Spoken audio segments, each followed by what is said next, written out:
P Sasi എന്ത് മനസ്സിൽ കാണുന്നു അത് ചെയ്തു കൊടുക്കുന്ന കുറെ വൃത്തികെട്ടവന്മാരുടെ ഒരു സേനയായി പോലീസ് സേനയെ അധപ്പതിപ്പിച്ചു.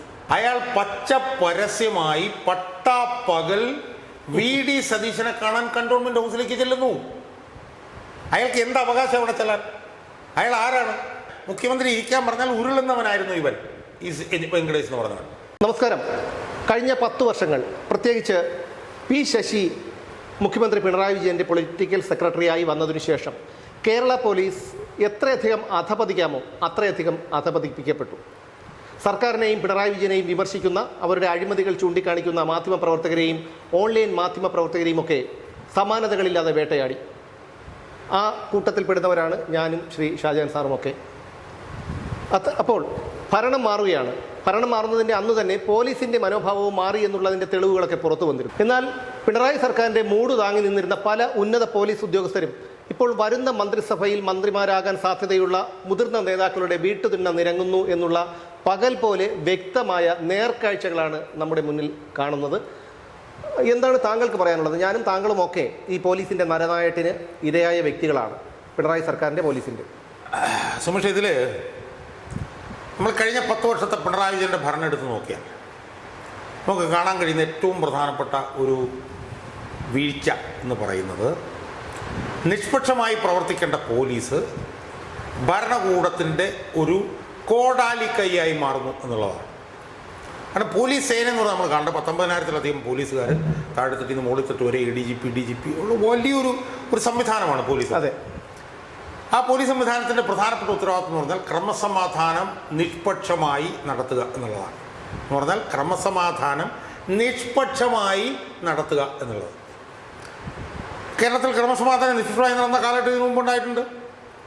ഇപ്പം 2006-11 കാലഘട്ടത്തിൽ VS അച്യുതാനന്ദൻ മുഖ്യമന്ത്രിയായിരുന്ന സമയത്ത് പോലീസിനെ കുറിച്ചിട്ട് പരാതികൾ വളരെ കുറവായിരുന്നു. അതിനുശേഷം നമുക്കറിയാം കേരളത്തിൽ ഏറ്റവും കൂടുതൽ പ്രമാദമായിട്ടുള്ള TP ചന്ദ്രശേഖരൻ കേസ് അന്വേഷിച്ച് കുറേ CPM-ൻ്റെ നേതാക്കന്മാരെ ജയിലിലാക്കിയ ഒരു ഭരണം ഇവിടെ ഉണ്ടായിരുന്നു. അന്ന് തിരുവഞ്ചൂർ രാധാകൃഷ്ണനായിരുന്നു ആഭ്യന്തരമന്ത്രി. എന്ന് മാത്രമല്ല സത്യസന്ധരായിട്ടുള്ള പോലീസ് ഉദ്യോഗസ്ഥന്മാരുണ്ടായിരുന്നു പലരും. അനന്തകൃഷ്ണൻ പറഞ്ഞിട്ടൊരു ADGP ഉണ്ടായിരുന്നു. നിഷ്പക്ഷമായി പോലീസിനെ പ്രവർത്തിക്കാൻ വിട്ട ഭരണകൂടങ്ങൾ കേരളത്തിൽ ഉണ്ടായിട്ടുണ്ട്. ഇപ്പം CPM-ൻ്റെ തന്നെ അതിനുശേഷം അതിനു മുമ്പുള്ള 80-കളുടെ അവസാനം 87-91 കാലത്തെ നയനാർ ഭരണം, ആ സമയത്തൊക്കെ നിഷ്പക്ഷമായിട്ടാണ് പോലീസ് പ്രവർത്തിച്ചത്. ഒരു വിധത്തിലുള്ള പരാതികളും വന്നിട്ടില്ല. എന്നാൽ കഴിഞ്ഞ 10 വർഷക്കാലത്തെ കേരളത്തിൻ്റെ പോലീസിൻ്റെ ചരിത്രം നമ്മൾ എടുത്തു നോക്കി. അപ്പോൾ എന്ന് മാത്രമല്ല, ഞാൻ ഇടയ്ക്കൊന്ന് പറഞ്ഞത്, ഒരുപാട് സത്യസന്ധരായിട്ടുള്ള പോലീസ് ഉദ്യോഗസ്ഥന്മാരും ഉണ്ടായിട്ടുണ്ട്. ഇപ്പോൾ ഹോർമീസ് തരകൻ സത്യസന്ധനായിട്ടുള്ള DGP ആയിരുന്നു. KJ ജോസഫ്, TP സെൻകുമാറും DGP ആയി ഇരുന്നപ്പോൾ അദ്ദേഹം പിന്നീടാണ് അദ്ദേഹം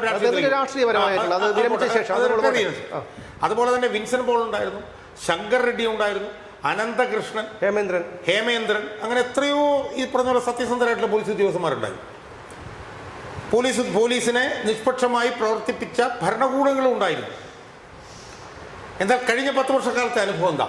കഴിഞ്ഞ 10 വർഷക്കാലത്തെ പിണറായി വിജയൻ്റെ ഏകാധിപത്യ ഭരണത്തിന് ഏറ്റവും കൂടുതൽ ചൂട്ടുപിടിച്ചു കൊടുത്തത് ഇവിടുത്തെ പോലീസ് സേനയായിരുന്നു. അതായത്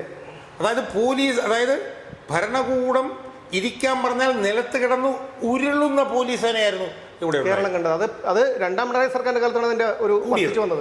തുടക്കത്തിൽ ഇട്ടവനാണ് എന്താണ് ലോകനാഥ് ബെഹ്റ വന്നു. പിന്നെ എന്തോ ഒരു അനിൽ കാന്ത് എന്ന് പറഞ്ഞൊരുത്തം വന്നു. ഷെയ്ഖ് ദർവേഷ് സാഹിബ് വന്നു. ഇപ്പൊ ഇരിക്കുന്ന റവാഡ ചന്ദ്രശേഖർ. ഈ 4 DGP-മാരും ഈ CPM-ന്റെ പിഷ്ടം താങ്ങികളായിട്ടുള്ള DGP-മാരായിരുന്നു. അല്ല, അതുകൊണ്ടാണല്ലോ ഇന്ന് ലോക്നാഥ് ബെഹ്റ കൊച്ചി മെട്രോയുടെ ചെയർമാനായിട്ടിരിക്കുന്നത്. അപ്പം സർക്കാർ ഇരിക്കാൻ പറഞ്ഞാൽ ഉരുളുന്ന പോലീസ് സേനയായിരുന്നു കഴിഞ്ഞ 10 വർഷക്കാലത്തെ ഈ ഭരണത്തിൻ്റെ ഏറ്റവും വലിയ ഒരു കറുത്ത പാട് എന്ന് പറയുന്നത്. സർക്കാർ എന്ത് വിചാരിക്കുന്നോ അത് ചെയ്തു കൊടുക്കും.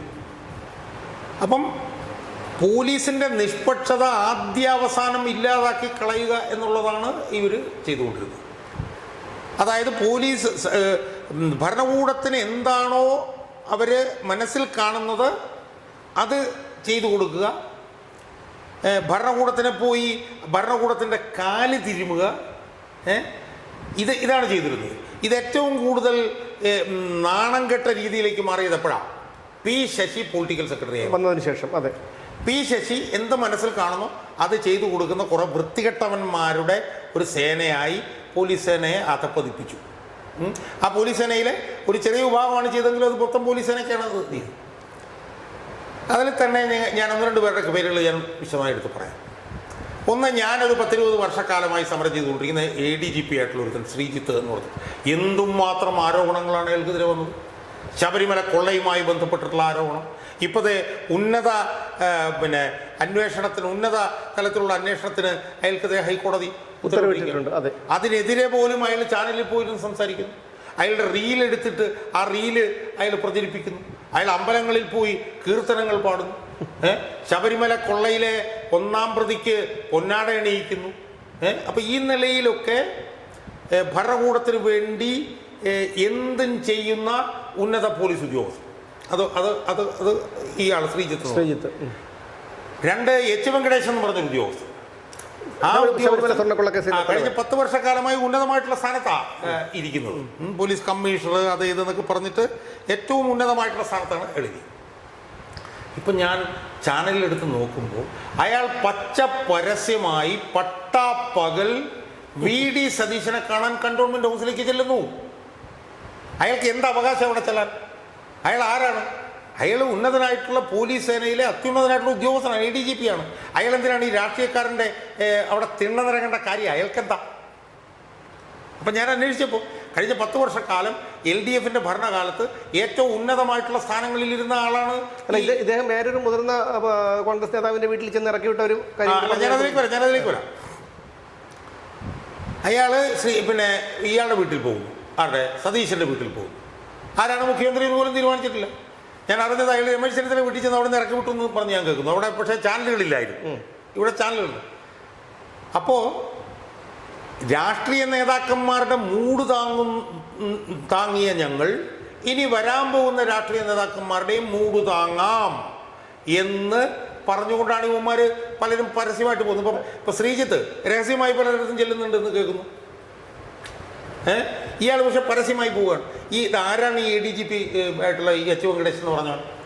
അവനാണ് ശബരിമല കൊള്ളക്കേസ് പിണറായി വിജയന് വേണ്ടി ആദ്യാവസാനം അട്ടിമറിച്ച് കൊടുത്തവനാണ് ശ്രീജിത്ത്. ഇനി പിണറായി വിജയനെ ചെവിക്കല്ല് നോക്കി ഒന്ന് കൊടുക്കാൻ പറഞ്ഞാലും കൊടുക്കാൻ ഇവരൊന്നും മടിക്കില്ല. അപ്പം പിണറായി വിജയന് വേണ്ടിയിട്ട് ആ അന്വേഷണം ആദ്യാവസാനം അട്ടിമറിച്ചവൻ രാഹുൽ മാങ്കൂട്ടത്തിൽ നമുക്കറിയാലോ. അന്വേഷണത്തിന് മുഴുവൻ നേതൃത്വം കൊടുത്തിട്ടുള്ളത് ഇവനാണ്. H. വെങ്കടേശനെ വിളിച്ച് മുഖ്യമന്ത്രിയുടെ ഓഫീസിലേക്ക് നേരിട്ട് വിളിച്ചിട്ടാണ് മുഖ്യമന്ത്രി ആജ്ഞ കൊടുത്തത്. എന്ന് പറഞ്ഞു കഴിഞ്ഞാൽ മുഖ്യമന്ത്രി ഇരിക്കാൻ പറഞ്ഞാൽ ഉരുളുന്നവനായിരുന്നു ഇവൻ, ഈ വെങ്കടേഷ് എന്ന് പറഞ്ഞാൽ. അവനിപ്പോൾ എന്ത് ചെയ്യുന്നു? ലാത്തിയൊക്കെ പിടിച്ചിട്ട് അവൻ ഡ്രസ്സിൽ, മഫ്തിയിൽ പോലുമല്ല, ഡ്രസ്സിൽ അവൻ രമേശ് ചെന്നിത്തലയുടെയും VD സതീശൻ്റെയൊക്കെ വീട് കയറി ഇറങ്ങുകയാണ്. അപ്പം അതിൻ്റെ അർത്ഥം എന്താ? 10 വർഷം ഞങ്ങൾ പിണറായി വിജയന് വേണ്ടിയിട്ട് മൂട് താങ്ങി, പിണറായി വിജയൻ്റെ പുഷ്ടം താങ്ങി, അതുകൊണ്ട് ഞങ്ങൾ ഇനി നിങ്ങളുടെ പുഷ്ടവും താങ്ങാം എന്ന് പരസ്യമായി വന്ന് പറയുകയാണ്. ഇവന്മാർ മനസ്സിലാക്കേണ്ട കാര്യം എന്താ? ഇവൻ്റെയൊക്കെ ശമ്പളം കൊടുക്കുന്ന ആരാ? പൊതുജനം. സുമേഷ്, ഇതിനകത്ത് പ്രശ്നം അറിയാം. നമ്മളിതൊക്കെ പറയുന്നത് എന്തുകൊണ്ടാണെന്നറിയാം? കോൺഗ്രസ്സുകാരും മനസ്സിലാക്കിയിരിക്കേണ്ട ഒരു കാര്യമുണ്ട്.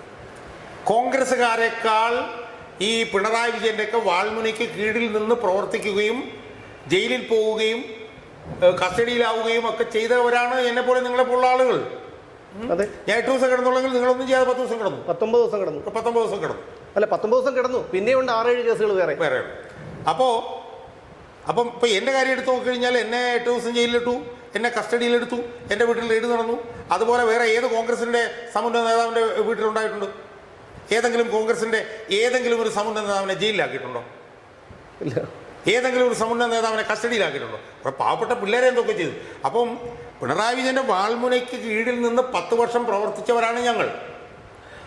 അതുകൊണ്ട് തന്നെ പുതിയൊരു സർക്കാർ അധികാരത്തിൽ വരുമ്പോൾ ആ സർക്കാരിന് ജനകീയമായിട്ടുള്ള ജനങ്ങളോടൊപ്പം നിൽക്കുന്ന ഒരു അജണ്ട ഉണ്ടാവണം. ആ അജണ്ട ഉണ്ടാവും എന്ന് ഉറപ്പുവരുത്താൻ വേണ്ടിയിട്ടാണ് എന്നെപ്പോലുള്ള ആളുകൾ ഇത് പറയുന്നത്. അതുകൊണ്ട് തന്നെ ഞങ്ങൾ പറയുന്നു, ഈ ശ്രീജിത്തിനെ പോലുള്ള ഉദ്യോഗസ്ഥന്മാർ, ഈ H. വെങ്കടേശനെ പോലുള്ള ഉദ്യോഗസ്ഥന്മാർ, ഇവരെയൊക്കെ സുഖിപ്പിച്ചും സന്തോഷിച്ചും അവരുടെ പുറംതിരിമയുമാണ് പുതിയ UDF സർക്കാർ പോകാൻ പോകുന്നതെങ്കിൽ UDF സർക്കാരിനെതിരെ ഞങ്ങൾക്ക് വർത്തമാനം പറയേണ്ടി വരും. അല്ല, തീർച്ചയായിട്ടും നമ്മളെ സംബന്ധിച്ചിടത്തോളം നമ്മളെപ്പോഴും പ്രതിപക്ഷത്താണല്ലോ. നമ്മൾ യഥാർത്ഥ നിഷ്പക്ഷ മാധ്യമ പ്രവർത്തനം എന്ന് പറയുമ്പോൾ പ്രതിപക്ഷത്താണ്. അല്ലാതെ നമുക്ക് എന്തെങ്കിലും ആനുകൂല്യം കിട്ടുന്നത് കൊണ്ട് അത് വാങ്ങിച്ചുകൊണ്ട് പോകുന്നത് പറ്റില്ല. ഞാൻ തന്നെ എനിക്കൊരു യൂട്യൂബ് ചാനൽ ഉണ്ടായിരുന്നതുകൊണ്ടാണ് ഞാൻ നിലനിന്ന് പോയത്. എനിക്ക് പെൻഷൻ പോലും ഉണ്ടായിരുന്നില്ല. അതിൻ്റെ ഇടയിലാണ് എനിക്കെതിരെ ഈ കേസുകൾ തന്നെ ജയിലിലാക്കലും. അവിടെ എനിക്കൊന്ന് പറയാനുണ്ട്. ഇത് ഇത്തരം അവസരങ്ങൾ കിട്ടുമ്പോഴേ പറയാൻ പറ്റൂ. കാരണം DNAയുടെ ഓഫീസൊക്കെ റെയ്ഡ് ചെയ്ത കാര്യം സാറിനും അറിയാമല്ലോ. അതിനുശേഷം പലരും ലോകത്തിൻ്റെ പല ഭാഗത്തിരുന്ന് സഹായിച്ചത് കൊണ്ടാണ് നമുക്കത് മുന്നോട്ട് കൊണ്ടുപോകാൻ പറ്റിയത്. അവിടെ എനിക്ക് ഏറ്റവും ഞാനിനി നിയമപരമായിട്ട് പോരാടാൻ പോകുന്നത് SB ഷിബു എന്ന് പറയുന്ന ഒരു ഗ്രേഡ് SI അയാൾ ചെയ്ത എല്ലാ കാര്യങ്ങളും ഞങ്ങൾ അന്ന് CCTV ക്യാമറയിൽ പതിഞ്ഞിട്ടുണ്ട്. അതെല്ലാം ഞങ്ങളത് മാറ്റിയിട്ടുണ്ട്. ഇനി ഞങ്ങളത് കോടതിയിൽ പോകും. കാരണം എന്ന് വെച്ച് കഴിഞ്ഞാൽ ഇത്രയും സാധനങ്ങൾ കൊള്ളയടിച്ച് കൊണ്ടുപോയിട്ട് ആ സാധനങ്ങൾ ഇതുവരെ തിരിച്ചു കിട്ടിയിട്ടില്ല. അയാൾ ചെയ്ത മാനസികമായിട്ട് അന്നത്തെ അയാളുടെ പീഡനം, അന്നുണ്ടായിരുന്ന SIയും CAയും മറ്റുദ്യോഗസ്ഥരും ഒന്നും ഒരാളും മോശമായി പെരുമാറിയില്ല, ഒരു വാക്ക് പോലും പറഞ്ഞില്ല. പക്ഷേ ഈ ഷിബു എന്ന് പറയുന്നവൻ, SB ഷിബു എന്ന് പറയുന്നവൻ ആരുടെയോ നിർദ്ദേശാനുസരണം ഇറങ്ങി നിന്ന് ഓരോ സമയത്തും ഫോൺ ചെയ്ത് ചോദിച്ചിട്ടാണ് ഓരോ കാര്യങ്ങൾ ചെയ്തത്. അതിന് ഈ റെയ്ഡ് നടത്താൻ കൂട്ടുനിന്നത് ഇന്നത്തെ നമ്മുടെ ചിരിച്ചുകൊണ്ട് കഴുത്തറക്കുന്ന ഒരു MLA ഉണ്ട് വട്ടിയൂർക്കാവിൽ, PS എന്താ പേര്, VK പ്രശാന്ത്. മുൻ MLA VK പ്രശാന്ത്. അയാളുടെ നേതൃത്വത്തിൽ ഇവിടുത്തെ പ്രാദേശിക പാർട്ടി നേതാക്കൾ ഓഫീസ് സ്കെച്ച് ചെയ്ത് കൃത്യമായിട്ടുള്ള വിവരങ്ങൾ പോലീസിന് ചോർത്തിക്കൊടുത്ത് പോലീസിനെ വന്നിട്ടാണ് ഈ കണക്കിന് ചെയ്യുന്നത്.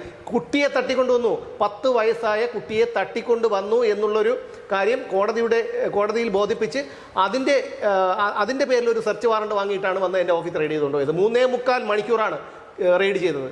അയാൾ മാനസികമായി ഒരുപാട് പീഡിപ്പിച്ചു, ഓരോ വാക്കുകൾ പറഞ്ഞ് ഒരുപാട് പീഡിപ്പിച്ചു. നമുക്കൊന്നും തിരിച്ചു പറയാൻ പാടില്ലായിരുന്നു. മറ്റുള്ള ഉദ്യോഗസ്ഥരെല്ലാവരും. അതുപോലെ മെഡിക്കൽ കോളേജ് CA ആയിരുന്ന ഹരിലാൽ അയാൾ 120 കിലോമീറ്ററാണ് ഷാജൻ സ്കറിയ എൻ്റെ വാഹനത്തിലുണ്ടെന്ന് പറഞ്ഞ് എന്നെ പിന്തുടർന്ന് വന്ന് ഹരിപ്പാട് വെച്ച് പിടിച്ചത്.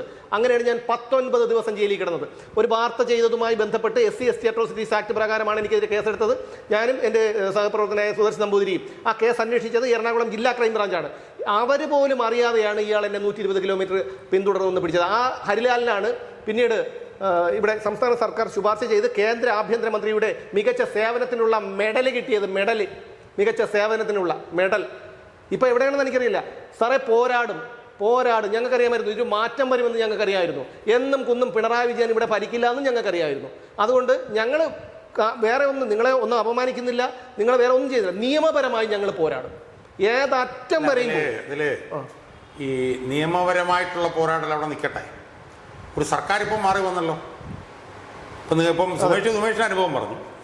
എന്നെ പീഡിപ്പിച്ച് ഒരുത്തനുണ്ട്, അവനെതിരെ ഞാനിപ്പോൾ ഒന്നും പറയുന്നില്ല. കാരണം ഇനി പറച്ചിലല്ല, പുതിയ സർക്കാർ വന്നിട്ടുണ്ട്. എനിക്കെതിരെ 8-9 FIR ഇട്ടിട്ടുള്ള ഒരുത്തനുണ്ട്. അവനൊക്കെ എതിരെ ഇനി പ്രവർത്തനമാണ്. ഇനി വീഡിയോ ചെയ്യലും കാര്യങ്ങളൊന്നുമല്ല, അത് കുറേ വീഡിയോ ഒക്കെ ചെയ്ത് കഴിഞ്ഞു. ഇനി പ്രവർത്തനമാണ്. അതുകൊണ്ട് UDF സർക്കാർ വരാൻ വേണ്ടി ചെറിയ സംഭാവനകൾ നടത്തിയ ഒരാൾ എന്നുള്ള നിലയിൽ എനിക്ക് UDFൽ വരാൻ പോകുന്ന ആരാണ് മുഖ്യമന്ത്രി എന്നൊന്നും എനിക്കറിയില്ല. എനിക്ക് അവർ വരാൻ പോകുന്ന മുഖ്യമന്ത്രിമാരോടുള്ള ഒരു അഭ്യർത്ഥന എന്ന് പറയുന്നത്, ഈ പിണറായി വിജയൻ്റെ തീട്ടൂരം കേട്ട് പിണറായി വിജയൻ നിൽക്കാൻ പറഞ്ഞാൽ കിടന്ന് ഉരുണ്ടോണ്ടിരുന്ന പോലീസ് ഉദ്യോഗസ്ഥന്മാർ ഇപ്പോൾ പച്ച പരസ്യമായി നിങ്ങൾ പലരുടെയും വീട്ടുകളിൽ കയറി വരുന്നുണ്ട്. അത് തന്നെ ഏറ്റവും വലിയ തെറ്റാണ്. ഒരു പോലീസ് ഉദ്യോഗസ്ഥൻ, ഉന്നതനായിട്ടുള്ള പോലീസ് ഉദ്യോഗസ്ഥൻ, ഒരു ഭരണം മാറി പുതിയ ആളുകൾ ആരാണെന്ന് തീരുമാനിക്കപ്പെടുന്നതിന് മുമ്പ് ആരൊക്കെ ആവാൻ സാധ്യതയുണ്ട് എന്ന് പറയുന്നവൻ്റെ വീട്ടിൻ്റെ തിണ്ണ നിരങ്ങുന്ന ഉദ്യോഗസ്ഥന്മാരോട് ഷട്ടപ്പ് എന്ന് പറയാനുള്ള ആർജവം UDFിൻ്റെ നേതാക്കന്മാർ കാണിക്കണം. ഒക്കെ വീട്ടിൽ കയറി ഇറങ്ങി വരുമ്പോഴത്തേക്ക് നിനക്കൊക്കെ എന്ത് കാര്യം ഇവിടെ എന്ന് ചോദിക്കണം. അങ്ങനെ ചോദിക്കാതെ LDF സർക്കാരിന് വേണ്ടി കിടന്ന് ഉരുണ്ട് അവനൊക്കെ പറയുന്ന അവൻ്റെയൊക്കെ പിട്ടം താങ്ങിക്കൊണ്ടിരുന്ന ഉദ്യോഗസ്ഥന്മാർ അവർ തന്നെ UDFിൻ്റെ സർക്കാർ വരുമ്പോൾ താക്കോൽ സ്ഥാനങ്ങളിൽ വന്നിരുന്നാൽ ഒരു സംശയവും വേണ്ട, അതിരൂക്ഷമായിരിക്കും വിമർശനം എന്നുള്ളത് അവർ മറക്കരുത്. അതിൻ്റെ കാരണം എന്താ? അതിൻ്റെ കാരണം എന്ന് പറയുന്നത് കേരളം കണ്ടിട്ടുള്ളതിൽ വെച്ച് ഏറ്റവും വലിയ ക്രൂരനും ഏകാധിപതിയും വൃത്തികെട്ടവനും ഈ താൻ പ്രാമാണിയുമായിരുന്ന പിണറായി വിജയൻ എന്ന് പറഞ്ഞ അവനെ. അപ്പം എൻ്റെ സുഹൃത്ത് പാണ്ഡ്യാല ഷാജി ചെയ്യുന്ന വീഡിയോകളിലൊക്കെ വിജയൻ എന്നേ പറയുള്ളൂ. അപ്പോൾ ഞാനിങ്ങനെ വെച്ചാൽ വിജയൻ എന്ന് പറഞ്ഞപ്പോഴത്തേക്ക് എനിക്ക് മനസ്സിലായത് ഈ പിണറായി വിജയൻ എന്ന് പറഞ്ഞാൽ പിണറായി എന്ന് പറഞ്ഞ ആ സ്ഥലത്തെ അപകീർത്തിപ്പെടുത്തുന്നതിന് തുല്യമായിരിക്കും. അതുകൊണ്ടാണ് ഞാൻ പിണറായി വിജയൻ എന്ന് പറയാതെ വിജയൻ എന്ന് പറയുന്നത്. ഈ കായംകുളം കൊച്ചുണ്ണി എന്ന് പറയുമ്പോഴേ ഈ കായംകുളത്തിന് ഒരുപാട് നാൾ ആ ഒരു പ്രസിദ്ധി ഉണ്ടായിരുന്നു. ഇപ്പോഴാണ് മാറി വരുന്നത്. അപ്പൊ എന്നോട് പാണ്ഡ്യാല ഷാജി പറഞ്ഞത് പിണറായി വിജയന്റെ ഭാര്യയുടെ ഏതൊരു സ്ഥലത്തിന്റെ പേര് ഏതൊരു സ്ഥലം ആലക്കണ്ടിയോ അങ്ങനെ എന്തോ ആലക്കണ്ടിയോ ആലക്കണ്ടി വിജയൻ എന്ന് വേണമെങ്കിൽ പറയാം. പക്ഷെ പിണറായി വിജയൻ എന്ന് പറയില്ല. കാരണം പിണറായി വിജയൻ എന്ന നാണക്കേടാണ്. അതുകൊണ്ടാണ് ഞാനും ഈ വിജയൻ എന്ന് പറയുന്നത്. അതുകൊണ്ട് വിജയന് വേണ്ടി ഓശാന പാടിയ ഉദ്യോഗസ്ഥന്മാരെ എടുത്ത് തോളയിൽ വെക്കാൻ ശ്രമിക്കരുത്. വിജയനെതിരെ ഒരു UDF നേതാവിൻ്റെയും, ഞാൻ ആരുടെയും പേരെടുത്ത് പറയുന്നില്ല, ഒരു UDF നേതാവിൻ്റെയും സഹായമില്ലാതെ പിണറായി വിജയനെതിരെ ഒരു പതിറ്റാണ്ട് പോരാടിയ പലരിൽ ഒരാളാണ് ഞാൻ. 2000-ലാണ് വീഡിയോകൾ ഞാൻ ചെയ്തിട്ടുണ്ട്. പിണറായി വിജയൻ എന്നെ ജയിലിലിട്ടിട്ടുണ്ട്, എന്നെ കസ്റ്റഡിയിലെടുത്തിട്ടുണ്ട്, എൻ്റെ വീട്ടിൽ റെയ്ഡ് നടത്തിയിട്ടുണ്ട്. പക്ഷെ വിജയനെ എന്നെ ഇല്ലായ്മ ചെയ്യാൻ കഴിഞ്ഞില്ല. വിജയനെ ഞാൻ മറികടന്നു.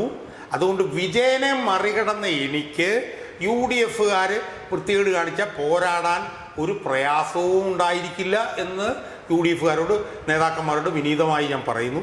അതുകൊണ്ട് നിങ്ങളുടെ അടുത്ത് വരുന്ന പിണറായി വിജയൻ്റെ ഊച്ചാളികളായിട്ടുള്ള ഈ ADGPമാരെയൊക്കെ മനസ്സിലാക്കാനുള്ള തിരിച്ചറിവ് നിങ്ങൾക്കുണ്ടാവണം. അല്ലെങ്കിൽ ഒരു സംശയവും വേണ്ട, നിങ്ങളെയും വിമർശിച്ച് ഒരു വഴിക്കാക്കും എന്നുള്ള കാര്യം നിങ്ങൾ മറക്കരുത്. അന്തസ്സായി ആർജവത്തോടുകൂടി ഇച്ഛാശക്തിയോടുകൂടി പ്രവർത്തിക്കുന്ന ഒരുപാട് ഉന്നത പോലീസ് ഉദ്യോഗസ്ഥന്മാരുണ്ട്. അതുകൊണ്ട് ആ പോലീസ് ഉദ്യോഗസ്ഥന്മാരുടെ പേരുകളും വരും ദിവസങ്ങളിൽ വീഡിയോകളിൽ കൂടെ ഞാൻ പറയുന്നതായിരിക്കും. അതുകൊണ്ട് ഇച്ഛാശക്തിയുള്ള നല്ല ഈ പറഞ്ഞ പോലെ ഷൗക്കത്ത് അലി, അതുപോലെ തന്നെ അനൂപ് കുരുവിള ജോൺ എന്നൊക്കെ പറഞ്ഞിട്ടുള്ള ഒരുപാട് പേര്, സന്തോഷ് കുമാർ, ഒരുപാട് പേരുണ്ട്. അതുപോലെ തന്നെ പിന്നെ റിട്ടയർ ചെയ്തിട്ടുള്ള ഈ പറഞ്ഞ പോലെ എന്താണ് ഹേമേന്ദ്രൻ, വിൻസെന്റ് പോൾ, അവരുടെ ഒക്കെ ഉപദേശ നിർദ്ദേശങ്ങൾ മേടിച്ചുകൊണ്ട് ഈ പിണറായി വിജയന്റെ ഭരണകാലത്ത് നടന്ന വൃത്തികേടുകൾക്കെതിരായിട്ടുള്ള വിട്ടുവീഴ്ചയില്ലാത്ത ഇടതടവില്ലാത്ത പോരാട്ടം നടത്താനാണ് UDFന്റെ വരുന്നവർ മന്ത്രിയോ മുഖ്യമന്ത്രിയോ മന്ത്രിമാരോ ശ്രമിക്കേണ്ടത്. അത് ചെയ്യാതെ എന്തായാലും ഞങ്ങൾക്ക് 102 കിട്ടിയല്ലോ, ഇനിയൊന്നുമില്ല, ഇനിയും പഴയ പോലെ തന്നെ കൂട്ടിക്കൊടുത്ത് പോകാം എന്നാണെങ്കിൽ അത് നടക്കില്ല. അത് നടത്താൻ സമ്മതിക്കില്ല എന്ന് സർവശക്തിയും ഉപയോഗിച്ച് പറയാൻ ഞാൻ ഈ അവസരം ഉപയോഗിക്കുകയാണ്. കഴിഞ്ഞ 10 വർഷങ്ങൾ, പ്രത്യേകിച്ച് ഈ കഴിഞ്ഞ പോയ ഒരു 4-5 വർഷങ്ങൾ ഞങ്ങൾക്ക് തരണം ചെയ്യാമെങ്കിൽ ഇനി വരുന്ന ഗവൺമെൻറ്റിനെയും തരണം ചെയ്യാനുള്ള ആർജവം ഞങ്ങൾക്കുണ്ട്. ഞങ്ങൾക്ക് എപ്പോഴും പ്രതിപക്ഷത്താണ്. ജനങ്ങളെ സംബന്ധിക്കുന്ന, പൊതുസമൂഹത്തെ സംബന്ധിക്കുന്ന, സാധാരണക്കാരായ പാവങ്ങളെ സംബന്ധിക്കുന്ന വിഷയമാണ് ഞങ്ങളുടെ വിഷയം.